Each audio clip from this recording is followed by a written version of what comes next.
Hola! So we are here now in Malaga train station.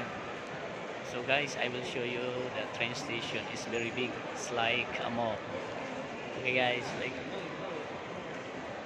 so this is the train station here in Malaga, Spain.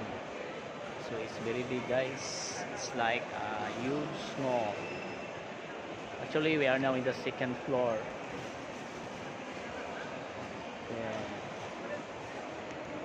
look.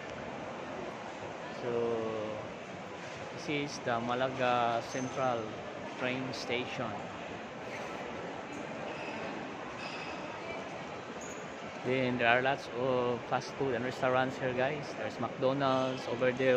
Is Burger King. Okay, guys. I hope you like this short video. Ciao.